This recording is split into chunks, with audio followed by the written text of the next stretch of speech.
বগা lake, যার আসল নাম বগাকাইন হ্রদ। বগা লেক হল বাংলাদেশের সর্বোচ্চ উচ্চতার স্বাদুপানির হ্রদ। এটি বান্দরবান জেলার রুমা উপজেলার কেওড়াং পর্বতের কাছাকাছি অবস্থিত।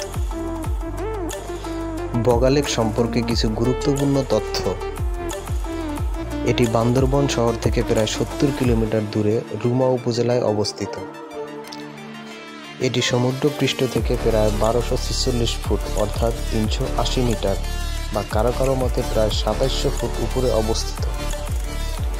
লেকটির অদ্ভুত ফানেল বা চোঙ্গা আকৃতির গঠন একে অনেকটা মৃত আগ্নেয়গিরি জ্বালামুখের মতো দেখায়। ভূতাত্ত্বিকদের মতে এটি প্রায় 2000 বছর আগে সৃষ্টি হয়েছে। আয়তন ও গভীরতা।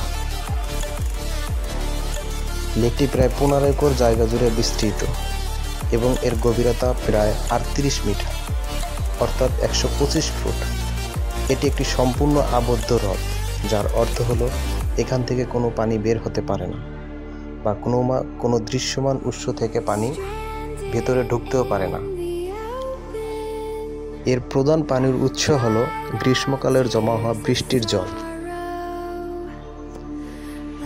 স্থায়ীভাবে এটি বগা লেক নামে পরিচিত হলেও একে অনেকে দ্য লেক অফ মিস্ট্রি বা ড্রাগন লেক নামেও ডেকে থাকেন। বগা লেকের উৎপত্তি নিয়ে স্থায়ী আদিবাসীদের মধ্যে বেশ কিছু পৌরাণিক কাহিনী প্রচলিত আছে। এর মধ্যে সবচাইতে উল্লেখযোগ্য ও প্রচলিত হল একসময় স্থায়ী বম ত্রিপুরা বিভিন্ন আদিবাসী সম্প্রদায়ের গ্রামের গবাদি পশু এবং শিশুরা উধাও হতে শুরু করে। খোঁজ নিয়ে দেখা যায় একটি চোঙ্গা আকৃতির পাহাড়ে একটি বিশাল ড্রাগন বাস করত। স্থায়ী ভাষায় বগা শব্দের একটি অর্থ হলো ড্রাগন। এই ড্রাগনকে লেকের সৃষ্টির কারণ হিসেবে মনে করা হয়। অন্য একটি গল্প অনুসারে লেকটি একসময় একটি সমৃদ্ধ ছোট গ্রাম ছিল। গ্রামের পাশে একটি সুড়ঙ্গতে একটি বড় সাপ থাকত, যাকে গ্রামবাসী মেরে খেয়ে ফেলেছিল।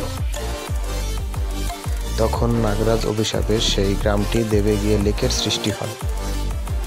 এখন অনেক বাম ও উপজাতির মানুষ বিশ্বাস করেন যে হ্রদের গভীরে থাকা নাগরাজ নেস লড়ালে হ্রদের পানি ঘোলাটে হয়ে যায়।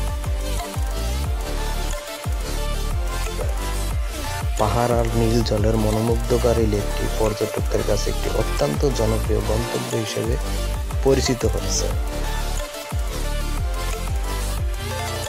সবাই ভালো থাকুন, সুস্থ থাকুন। আজ এ পর্যন্তই, বিদায় নিচ্ছি।